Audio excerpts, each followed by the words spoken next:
ছোৱালীজনীৰ মূৰত মাত্ৰ আঘাত হৈছে। এই আঘাতটো কেতিয়াও এক্সিডেণ্টৰ আঘাত হ'ব নোৱাৰে। এইটো হয়তো বটলে মাৰি তাইৰ মূৰটো পালি দিছে আৰু তাৰ পৰা ধাৰাসাৰ তেজ ওলাইছে। গোটেই দেহাটো ৰাঙলী হৈ গৈছে। কোনো ক'তো আৰু কোনো আঘাত পোৱা নাই। যেতিয়া তাইক চিতাত উঠাইছে, চিতাত উপস্থিত থকা ৰাইজসকলে সকলোৱে একেচুৱে কৈছে যে অন্য কোনো স্থানতে তাইৰ আঘাত নাই, অকল মূৰটোতে আঘাত আছে। গতিকে এইটো কেতিয়াও এক্সিডেণ্টৰ ক'লে এটা জেগাতে আঘাত নহয়।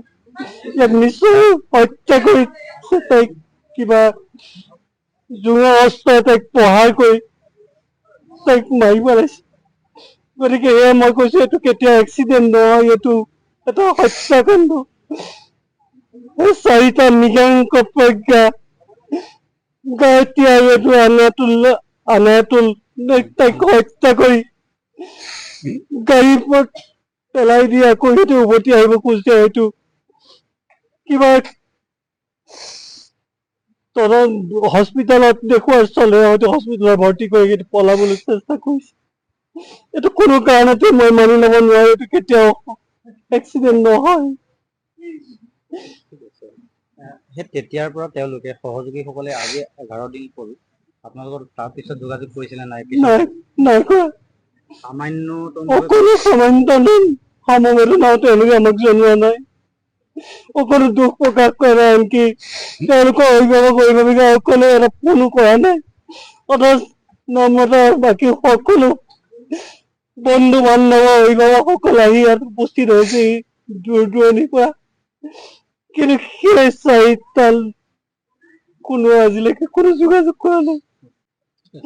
অসম চৰকাৰৰ কৃষি বিভাগৰ মাননীয় মন্ত্ৰী তথা আমাৰ বিধায়ক শ্ৰীযুত অতুল বৰাদেৱে আহি আমাৰ দুৰ্ভগীয়া পৰিয়ালটোক যি আশ্বাস প্ৰদান কৰিছে, আমি আজি যথেষ্ট আশাবাদী।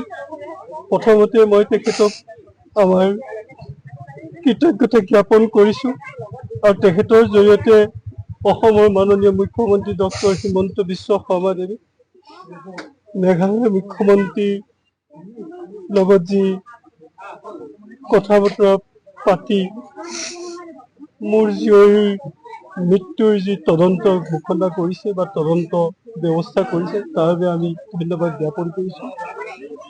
আজি আমি যথেষ্ট আশাবাদী। মন্ত্ৰী মহোদয়ে আমাক আশ্বাস দিছে যে নম্ৰতা বৰাৰ ন্যায় পাব, এটা সঠিক পথেৰে তদন্ত হ'ব আৰু দোষীয়ে নিশ্চয় শাস্তি পাব।